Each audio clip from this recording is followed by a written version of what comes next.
నమస్తే వనకం ఆదాం. శుక్రవారం సాయంత్రం ఫ్రెంచ్ ఫ్రైస్ తినడం మంచిదని మనసు కనిపించింది. అందుకని చెప్పి డీమార్ట్కి వెళ్ళిపోయి ఫ్రెంచ్ ఫ్రైస్ అయితే తీసుకున్నా. యాక్చువల్గా ఇలాంటి నమ్మను, బట్ ఎందుకో అట్రాక్ట్ చేసింది ప్యాకెట్ నన్ను. బిల్లింగ్ చేయించేసిన తర్వాత ఫాస్ట్గా ఇంటికి వెళ్ళిపోయిన తర్వాత చూడగానే చాలా ఎక్సైట్మెంట్ ఫీల్ అయ్యా.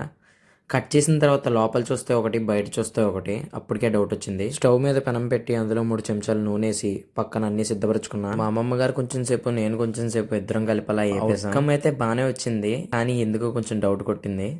తినే వరకు చెప్పలేం, చూద్దాం. బట్ ప్రతిసారి ఫ్రెంచ్ ఫ్రైస్లో సాస్ లేనిదే తినలేం.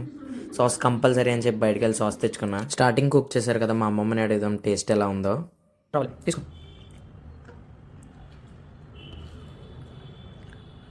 ఎలా ఉందమ్మా చెప్పు, ఎలా ఉందో వర్తనే చెప్పొచ్చు. నాకైతే పిచ్చి పిచ్చిగా నచ్చేసింది ఫ్రెండ్స్. లైక్ చేసి సబ్స్క్రైబ్ చేయండి, ఫాలో చేయండి.